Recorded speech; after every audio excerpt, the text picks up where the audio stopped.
নমস্কার বন্ধুরা, অর্কজ কিচেনে আপনাদের সবাইকে স্বাগত। আমার আজকের রেসিপি ছাতুর পরোটা। প্রোটিন সমৃদ্ধ এই পরোটা আপনারা ব্রেকফাস্ট, ডিনার বা বাচ্চাদের টিফিনে বানিয়ে দিতে পারেন।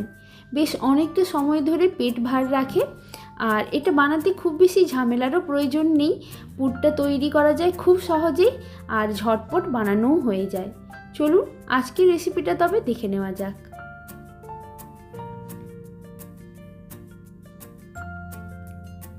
পরোটা বানানোর জন্য আমি এখানে আটা ব্যবহার করছি।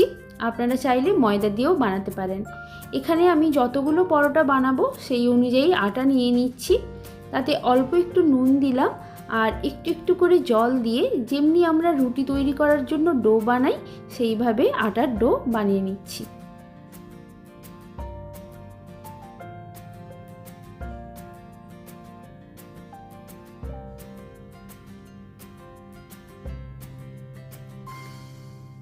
এখানে আটা মাখা হয়ে গেছে, এটা কিছুক্ষণ রেস্টে রেখে দেব। এবার আমি যে ছাতুর পুরটা তৈরি করব তার জন্য সব রেডি করে নিচ্ছি। এখানে নিয়েছি আমি দুটো মিডিয়াম সাইজের পেঁয়াজটা খুব ছোট ছোট করে এখানে কেটে নিচ্ছি।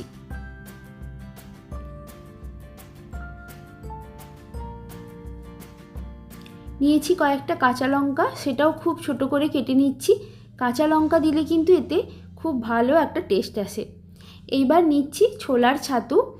এইটা আমি প্যাকেট ছোলার ছাতু ব্যবহার করছি, আপনারা চাইলে ভাজা ছোলা গুঁড়ো করেও ব্যবহার করতে পারেন। দিচ্ছি অল্প একটু কালো জিরে আর জোয়ান। আমি যতগুলো পরোটা বানাবো সেই অনুযায়ী ছোলার ছাতু নিয়েছি।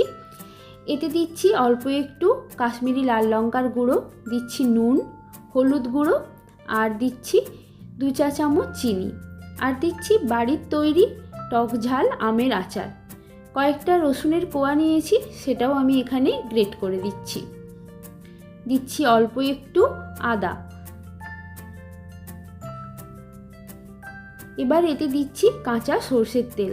এটা কিন্তু এই পুরে একটা আলাদাই স্বাদ এনে দেয়, বেশ ভালো লাগে এই সরষের তেলের ফ্লেভারটা এর মধ্যে। এবার কেটে রাখা পেঁয়াজ আর কাঁচা লঙ্কাটা খুব ভালো করে মাখিয়ে নিচ্ছি। অল্প অল্প একটু জল দিয়ে ছাতুটা মেখে নেব। এই বাটিতে মাখতে একটু অসুবিধে হচ্ছে, তাই একটা বড় বাটিতে নিয়ে নিচ্ছি। এবার ভালো করে এটা মাখিয়ে নিলাম। এতে একটু নুন কম লাগলো, তাই আরও একটু নুন এতে অ্যাড করলাম। আর একটু আচারের পরিমাণটা আমার কম লাগলো, তাই একটু আচারও এর মধ্যে দিয়েছি। আর এইভাবে যখন একটু মুঠো হয়ে যাবে সেই মতো করে পুরটা কিন্তু মাখতে হবে। এই আমের আচারটা আপনারা দেওয়ার চেষ্টা করবেন, এতে কিন্তু স্বাদটা বেশ ভালো আসে। আর আচারের পরিমাণটা আপনারা আপনাদের স্বাদ অনুযায়ী বাড়িয়ে বা কমিয়ে নিতে পারেন। এখানে পুরটা একদম তৈরি। এবার যে ডোটা মেখে রেখেছিলাম সেটা থেকে লেচি কেটে নিচ্ছি।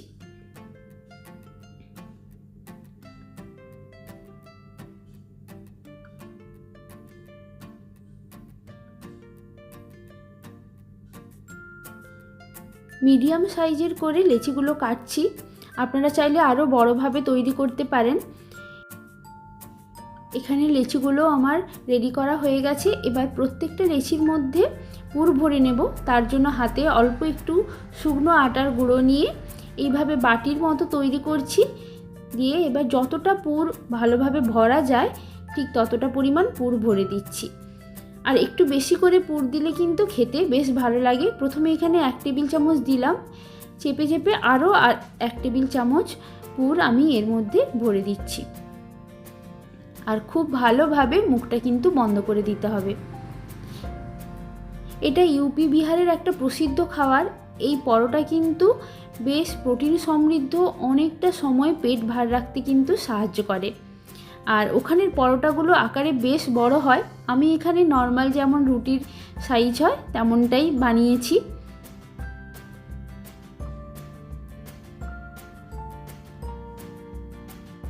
প্রত্যেকটা লেচির ভেতরে পুর ভরা হয়ে গেছে।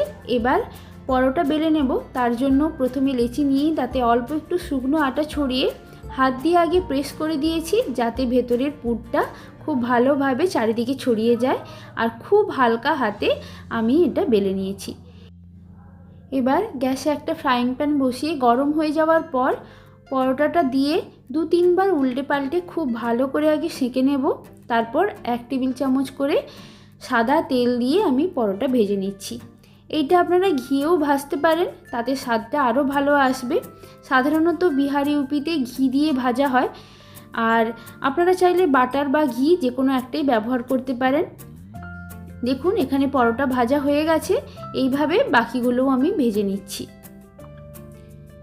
এই পরোটা তৈরি করতে খুব বেশি ঝামেলার প্রয়োজন নেই। বাড়িতে যদি ছোলার ছাতু থাকে, ঝট করে পুরটা তৈরি করে নেওয়ার পরই এটা বানানো হয়ে যায়। সকালের টিফিনে বা রাত্রে কি বানানো হবে মাঝে মধ্যে চিন্তা করলে এইভাবে আপনারা কিন্তু ছাতুর পরোটা বানিয়ে নিতে পারেন, বা বাচ্চাদের টিফিনে দিতে পারেন, বা কোথাও ট্রাভেল করলে আপনারা এই পরোটা বানিয়ে নিয়ে যেতে পারেন। 2 দিন বেশ ভালো থাকে। এখানে আমি পরোটাটা সার্ভ করেছি বেগুন পোড়া, টমেটো পোড়া আর আলু সেদ্ধ মাখার সাথে। এটা এমনি খালি মুখে বেশ ভালো লাগে, টক ঝাল মিষ্টি স্বাদের হয়, স্যালাডের সাথে খেতে বেশ ভালো লাগে। তাও আমি এটা সার্ভ করেছি এই আলু, বেগুন আর টমেটো পোড়ার সাথে, তাতেও কিন্তু এটা মন্দ লাগে না। টিফিনে দিলে তখন আপনারা স্যালাডের সাথে এটা সার্ভ করতে পারেন। এখানে ছাতুর পরোটা একদম তৈরি। এই পরোটা কিন্তু গরম অবস্থায় একটু ঢেকে রেখে দিলে বেশ নরম হয়ে যায়, তাতে কিন্তু পরোটাটা আর শক্ত হয়ে যায় না। দেখুন হাতে মুড়ে দেখাচ্ছি কতটা নরম হয়েছে, আপনারা দেখেই বুঝতে পারবেন। আর একটা পরোটা ছিঁড়ে দেখাচ্ছি, ভেতরে পুরটা কিন্তু খুব ভালোভাবে ছড়িয়ে রয়েছে। আশা করছি আজকের ভিডিওটা আপনাদের ভালো লেগেছে। ভালো লাগলে লাইক, শেয়ার আর সাবস্ক্রাইব করার অনুরোধ রইল। আজ তাহলে এ পর্যন্তই। পরের দিনে আসবো আবার নতুন কোনো ভিডিও নিয়ে। ধন্যবাদ।